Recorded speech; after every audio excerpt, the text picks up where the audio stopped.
Hey guys, let's get more news from Dallas Cowboys, but first don't forget to subscribe to the channel and leave your like. Cowboys Dak Prescott playing his way into lucrative contract extension, per report.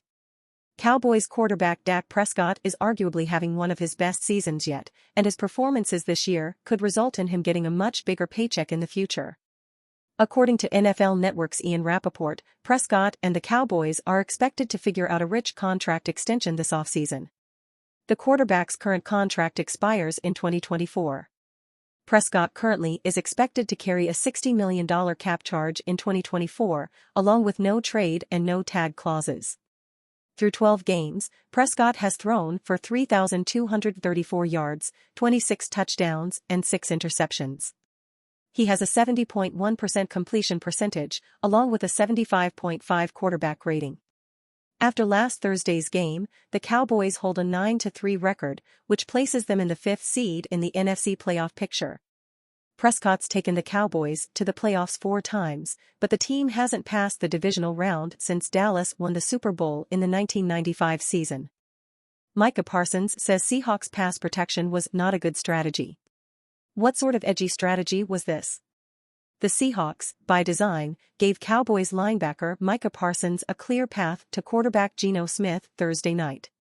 The game, and Seattle's season, was on the line. Would you do the same on 4th and 2 at midfield and down by 6 with a minute and change left in the game? Probably not. As they say, hindsight always is a precise 20/20. But Parsons is one of the best pass rushers in the NFL. Speed rush is his thing. It took him all of 1.4 seconds to reach Smith and push him into an incompletion that hit near DJ Dallas' feet. Game, Cowboys.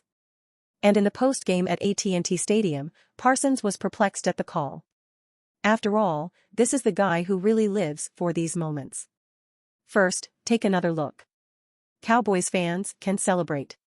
Parsons' hurry sealed a wild 41-35 win. The Seahawks folks might want to divert their eyes as their team dropped to 6-6.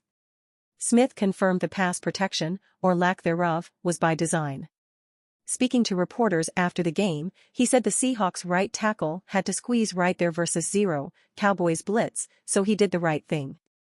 Micah Parsons came free. We knew that would possibly happen. Tried to get the ball around him and just wasn't able to. Reporters told Parsons about what Smith said. The Cowboys linebacker was incredulous at the call. Parsons said he'd assumed the running back would stay back and try to swat him away from Smith. The Seahawks quarterback had been killing the Cowboys defense with his quick throws all evening. I feel like I was getting there pretty fast all game, Parsons said. Geno was doing a great job. He was getting the ball out fast. That's not something he had on film, where he was just quick game all game. When they did throw it deep, it was max protection and things like that. It was definitely some uncharted looks that I hadn't seen on film. It's definitely something to look at again. I think they left the running back on me at the end. I mean, that's not a good strategy either. That's cool though.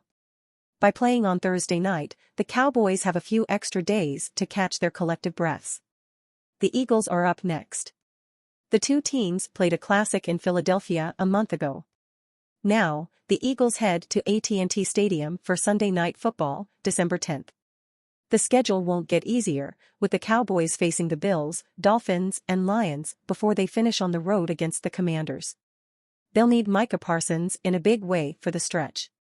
Opposing teams aren't going to leave him unblocked. Rumor, Cowboys have Shaq Leonard leaning toward signing. The Dallas Cowboys' flirtation with Shaq Leonard during a brief free agency tour that also saw him visit the Philadelphia Eagles is a serious one. And, according to one plugged-in NFL guy, maybe a winning one. I hear he's leaning toward the Cowboys, NFL analyst Baldinger said this week in an interview on 105.3 The Fan. I'm hearing he's favoring the Cowboys at this point. We can tell you the Cowboys' thinking here, on 2 fronts. 1, they do not view Leonard as representative of some glaring need that will be cured. This isn't, to cite a player who some in Cowboys Nation have actually mentioned, like trading for Charles Haley in 1992. A report that claims Dallas views Leonard as a difference maker is not really accurate at all. Leonard, after multiple back surgeries, has faded greatly from his days as a Pro Bowler. but at 28, he can be an effective run-stopper here. The Cowboys can find that player who in Leonard's case also happens to be a classy locker room leader useful. That's the word one source is using with us, useful. 2. Proof of that view will be where Leonard's new contract lands.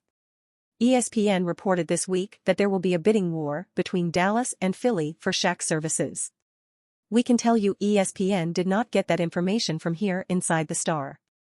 Nor, frankly, do we believe they got it from anybody inside Eagles HQ, either.